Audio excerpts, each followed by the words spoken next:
Welcome back, everyone. Phoenix 3 here, and I'm going to be talking about the latest Smash Direct that they had a couple hours ago. Basically, um, yeah, I wasn't really that impressed. I actually took my glasses off so we didn't have the glare from the screen reflecting off of the glasses. I didn't realize how hard doing something like this, the whole face cam thing, would be for someone with glasses. So I'm gonna have to buy a new pair of glasses. Hopefully they don't have the reflective lens on it. That usually costs about an extra $150. Is the reason why I always skip it. But if it's going to improve the quality of my videos, then I'm definitely going to go with that. If the video for this does look a lot clearer, it's because I picked up a webcam that I had on the floor next to my bed, and I'm using that instead of the webcam that came with the laptop. For some reason, the one that came with the laptop claims to be an HD webcam, but as you guys could tell from my other face cam videos, it's not the case. It's extremely laggy and grainy. This this camera here, which is actually a lot older than this laptop, seems to be doing a better job.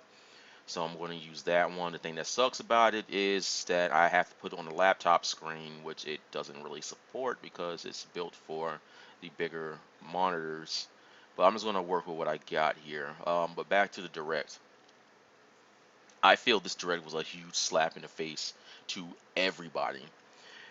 The main reason of that being is they said this year was going to be the very last one that they're going to do. Now that can be considered in a bunch of different other ways, but this year possibly means we're not getting any more new characters to the game at all. And if that's the case, I expected them to end things off with a bang, like an extremely huge bang, like something that you want to go out on. Basically, they reveal a Fire Emblem character. I didn't even know who the guy was. Like I don't play the Fire Emblem series, so to see another Fire Emblem character in the game is a huge disappointment to me, and probably a lot of other people because it's just another sword user, and we need less of those.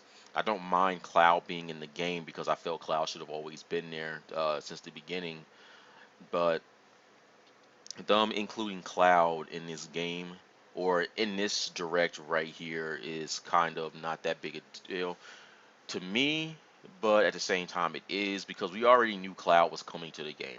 So they didn't need to say it again. Hey, Cloud's coming to the game. I would have expected to see some new content. Now, the biggest reveal here, in my opinion, is the fact that they put Bayonetta in the game, which is something I didn't think was ever going to happen, simply because of the fact she's just too sexy and her sexiness does come over to the game as well. Now, she doesn't completely strip nude when she does her attacks, but she does strip, so that's really good. And she is still extremely sexy in this game. Even if you look at the camera angles that they chose to put on her, they showed her butt, they showed her breasts, they showed her thighs, and that's the biggest appeal to the character. So I always said if they did put that character in the game, they're going to have to do it in a way to where they don't take away from the character. But if they do it in a way to where they do take away from the character, then it's simply not that character. If you guys know what it is that I am talking about. No, I want Bayonetta to be Bayonetta. I don't want Bayonetta to be uh, Peach, for example. No, there's a reason people like Bayonetta, and they needed to be able to keep that in the game as well. So I'm glad to see that they did keep that. Now, the part that does piss me off a lot, actually, is the way that they treated the indie community here. It's bad. But I'm gonna talk about that one later. I'm gonna talk about the reveals for the costumes. Everybody has been asking for Geno. I never played Super Mario RPG, so I don't really care for the character, but I will concede the fact that everybody wanted this character in this game. And instead of putting him in the game like everybody else wanted, they put him in as a Mii costume, which is a big slap in the face to the community of Nintendo because this is something that they've been asking for since probably Melee. And now that we have DLC options as an option for characters, they can add stuff like that to the game and give the community what it is that they want. But they just said, you know what, make him a costume. Now I would have liked the chocobo to be playable in the game because I feel this game needs a bird in it, and I would be fine with the Chocobo being a costume if they were to do something like that. But when it comes to a character like Gino, who is actually an infamous character in the Mario community, to see them treat him that way is kind of a big slap in the face. This is kind of the same way I feel about Dragon Knight being reduced to the support role in Pokken Tournament rather than making him a fighter. While I'm not necessarily opposed to that because we get to get a more interesting character, but people were expecting Dragon Knight to make the final roster, just like people were expecting Gino to make the roster for Smash 4 as well. Which brings into the next point, which is the Smash ballot. Bayonetta did technically lose the ballot if you want to look at it from results. They said in Europe she was the most requested character, and in the States she was the fifth most requested character, which means overall there were four other characters above her. Those characters probably consisted of King K. Rool, Banjo Kazooie, Shantae, and Shovel Knight. All of which would have been really nice characters to have in the game. Again, I'm not opposed to Bayonetta being in the game. I want her here. I like the fact that she is in the game because it was Nintendo that made it possible for her second game to even come out. So I've always felt she should have been in the game. She should have been in the game early, as a matter of fact. Instead of putting in characters like Dr. Mario and Dark Pit, she should have been there since the beginning. But basically, they just shat all over the um, the indie game community. Because if we couldn't have King K. Rool and Banjo Kazooie, which were two rare IPs, um, understandably that they are owned by Microsoft at this point, it's understandable that they wouldn't be in the game, even though the developer or even somebody from Microsoft said, I don't remember who said, but they said they would like the idea of Banjo Kazooie being in Smash. So that's there, and we know that they were the highest rated on the list. But when we're talking about Shantae and Shovel Knight, these here are two characters that belong to indie developers. Somebody sat down with their friends and made this game, and they became the most requested character probably in Europe and the States to make the Smash ballot. For I know for damn sure were actually higher rated than Bayonetta was. But it seems like the only way Bayonetta made it in is simply because she has a AAA game out, and the fact that she's officially supported by Nintendo. So when we can clearly see the bias here, you know, if I were an independent game developer and they made for me, or no, if I was an independent game developer and I made a game and everybody wanted that character to be in Smash, that would make me feel some type of way. It'll make me feel great because it's like people like what I created and they want what I created to be in a game fighting other Nintendo characters. And that's basically what it came down to is, this game is only filled with characters that have existed at some point in time on a Nintendo console. And that's kind of a big blow to the indie developer community, and that's actually a big blow to the fans because I don't know who Shovel Knight is. I don't know who Shanti is, but I'm familiar with their games. I've seen their games, and to see the community, get together and say we want this character in Smash, you know, that's something that's worth looking into. That's something that they should want to be able to go in. It's like, okay, let's contact this developer here and put them in. But it seems like right now, if your character isn't, for example, a character created by a Japanese developer, then they have no chance of getting in Smash, which is a big deal. Because, a bunch of different cultures in the world play Super Smash Brothers. America being the melting pot of Earth, I should say, encompasses many different cultures, all of which come together and play Smash. But we don't have any representation for any character in the game. Like if we were to look at the game right now, there are no black people in Smash, none at all. People debate and say, "Oh well, Ganondorf," but I mean, we can probably say he is black. I mean, he is black, but I mean, in terms of a race that actually exists on Earth, there is no other culture other than Caucasian or Japanese, for example, and that's something that I feel that should be looked at. and changed. But I mean, it's their game, so they can do whatever they want. But you don't have a character ballot and then say, well, Bayonetta was the most requested, well-known character. It's like, well, she's clearly not that well known because King K. Rool, Banjo Kazooie, Shovel Knight, and Shantae all outranked her at some point. And even if she was number one in Europe, then you got to look at the other choices that were also, below her. If King K. Rool and all the other ones were below her, that would technically make them more popular. But it's just because they're not as well known to the new generation. They have to take out possible choices and put them in, which just makes it seem like Shovel Knight and Shantae didn't have any like chance at all on this roster. It's like they knew that Bayonetta was going to be in the game, similar to Greninja. Greninja was planned for Smash simply before X and Y even finished its development. They already knew it was going to be in the game. So they probably already knew Bayonetta was going to be in the game, and the roster just kind of, reaffirmed that. It's like, oh, okay, well, we knew Bayonetta was going to win, but we already had her made for the most part. So I am very disappointed in this one here, considering if this is going to be their very last character they're going to make. They could have ended it on a well good note with the community. They were like, the last character coming to the game on screen, Shovel Knight digs his way in. Shantae does whatever she does. That would have been a really good way to end the final direct, not end it with another Nintendo character. It was like, we're going to end it with a character that came from PC. Then we're like, we got a bunch of characters to reveal. We got John Price from Call of Duty parachutes in. Uh, Kratos ascends from the heavens. I mean, something that would have made the community go like, "Oh my God, this here is the best possible way to end something like this." But they ended on the note of another Nintendo character that Nintendo personally paid to be on their game. Funded the development of.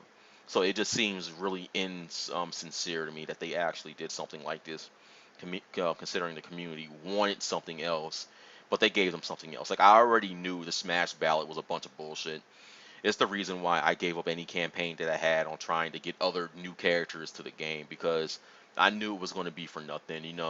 What I wanted, what other people wanted, were up against things like Cat Mario, Wolf, Toon Link. No, not even Toon Link, Young Link. Characters like that. What I wanted wasn't going to make a chance. What everybody else wanted didn't technically make a chance. I did put a vote in for Banjo Kazooie because I felt they had a really good, or a really good chance, and they did. They technically outranked Bayonetta, but you know, big business is going to do what big business wants, and that's just kind of a shame. Hopefully, they do say that they're going to put more characters in at some point, because they even said that they weren't going to put DLC characters in the game, and here we are now. I think the problem with that is they're releasing way too many DLC characters way too fast. Like, you release your DLC characters to extend the life of a game, and it seems like we got everything within a year, which kind of doesn't make much sense. But Nintendo hasn't ever really been good with DLC. They always either did it wrong, or I mean, they've always done it wrong. They haven't ever done it good. But I'm disappointed, and I can see why other people are disappointed. Nobody wanted another Fire Emblem character in the game. I for sure didn't want another Fire Emblem character in the game. They could have given us anything else. I mean, really, I'd have been fine with anything else. They could have put a tree as a character for the game, but I'd have been like, okay, well, why not? It's a new character. But when it's say another Fire Emblem character, it's like, I mean, it's just whatever. It just seems like a big fuck you. It's like they're trying really hard to push Fire Emblem to get those sales, and it just doesn't matter here, I guess. Like, I'm not saying Fire Emblem isn't a bad series. I've just never played it. It's a series I'm not interested in. If I'm going to play a series with sword characters, I'm going to play Final Fantasy. And if I had to pick a Nintendo IP that I could do that, I would just play Zelda. But I don't play Zelda. My brother plays Zelda. So he likes the sword characters. But I mean, at some point, you got to go in and be like, okay, enough is enough. We've got who? Who do we got right now? We've got I'm thinking of the roster off the top of my head. We got Robin, we've got Roy, we got Ike, we got Marth. I should have said him first. We got this new character that's coming in. I think that's all the Fire Emblem characters, but that's 5 sword characters in this game just from one series. It's not like, Mario, Peach, Bowser, Bowser Jr., and Yoshi all play the same. They're fundamentally different characters, but all of these characters play the exact same. And it's like, why do I even want to do it? Like I said, Robin is probably the most excited for a character that I've been for a Fire Emblem character release for the game, because Robin just feels so much different from the rest of the cast. That's what I want. I want different characters. And sure, this character does feel different. He looks good and everything. But it's like, well, do we really need another Fire Emblem character? No, there are a lot of other characters you can do. Supposedly we got Star Fox Zero coming out. Why not put Crystal in the game? I mean, as long as she plays different. I mean, what other games they got coming out? Probably some more Mario games. I would much rather have, I guess, another Fire Emblem character than another Mario character. But basically, what I'm saying is, nobody wanted another Fire Emblem character. The Cloud reveal was already done, so there was just no need to uh, say this all over again. I mean, they showed a little bit more new stuff, but everything that they showed, we already knew from when they revealed Cloud like last month. And then the most hype thing to come out of this reveal was Bayonetta, in my opinion. But they completely cock blocked other characters that could have been in the game. Like I said, Shantae, Shovel Knight, King K. Rool, and Banjo Kazooie all would have been better candidates because they aren't Nintendo IPs anymore. Or in the case of King K. Rool and Banjo Kazooie, they're not Nintendo anymore. But the indie developers, support them. I mean, they're the ones that's going to drive the future gaming industry. Sakurai isn't going to be around forever. He's probably going to die in like 30, 40 years. And, who's left? Who is going to continue Smash Bros. If he doesn't take the series to the grave with him? I mean, we've got new game developers that are coming out that want the attention. And when you have the community saying, hey, put this indie character in Smash, you should do that. Because not only are you catering to a completely new fan base, but you're also showing this character off to people who currently are playing your games. And then if you can get them to make games for your system, then you'll be doing even better. So it's basically like they're saying, if your character didn't originate in Japan, then good luck. And that's just a bad way to look at it, considering there are a lot of popular video game characters out there that people want. Like I said, I would love to see Master Chief in Smash. I would love to see Kratos in Smash. I would love to see Scorpion and Sub-Zero in Smash. They are characters that I feel should be here because they are relevant in gaming culture, and Smash could be a perfect representation of that. We got all these different developers out here, like making clones of Super Smash Brothers, simply because they want to have their own version of that game. But why not just put them in Smash so you don't have to have clones? I mean, Smash can easily monopolize the market for this type of fighter, but they're doing stuff like this, and it's annoying actually. It seems like a big slap in the face. It's like I'm not looking forward to anything at this point, and I want to be able to look forward to something in Smash, but I basically see the way that they're doing everything now, and it's just not good for the gaming community. It's just big business doing what it is that they want. No, I'm grateful that Sakurai gave us the opportunity to have, a game like this, because let's face it, we couldn't get Microsoft and Sony to do something like this, but it'd be nice to see them recognize the community and go from there. It's just like people don't understand that the fans are what fund these games. I don't understand it. You keep the fans happy, they buy your product. You give the fans what they want, they buy your product. But it seems like somewhere along the line, they basically said, fuck the fans. I'm going to make what I want, and you're going to buy it anyway. And the messed up thing is the fans buy it. Like, seriously, the way to show your disapproval of something is to not buy the game. Tell them that with your wallets. Seriously. Okay, well, you didn't put this character that I wanted in the game. I'm not going to buy your DLC. This is the reason I didn't buy any Smash DLC. The only DLC I got from Smash is Mewtwo, and that's simply because I bought both copies of the game.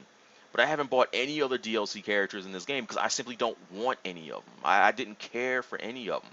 I'm still going to buy Ryu at some point because, I like the character, but he's not on my priority list. Right now, Cloud's on my priority list. And I probably won't even buy Bayonetta because they completely took out every other legitimate choice just to put her in. So, I don't know, man. This direct here was bad. I mean, nobody wanted it. Nobody wanted it. And what they did show, we already knew about. So I'm gonna end the video here. I just want to give my thoughts on that. If you guys did like this video, then do like the video and subscribe to my channel. I'm always going to be doing stuff like this, talking about any new news that comes out if I find it interesting. I'm not going to be like everybody else and report every single thing that comes out because you probably have like another 10 people in your subscriptions list that's doing the exact same thing. And as always, I want to thank you guys for watching my videos, and I hope to see you all in the next one.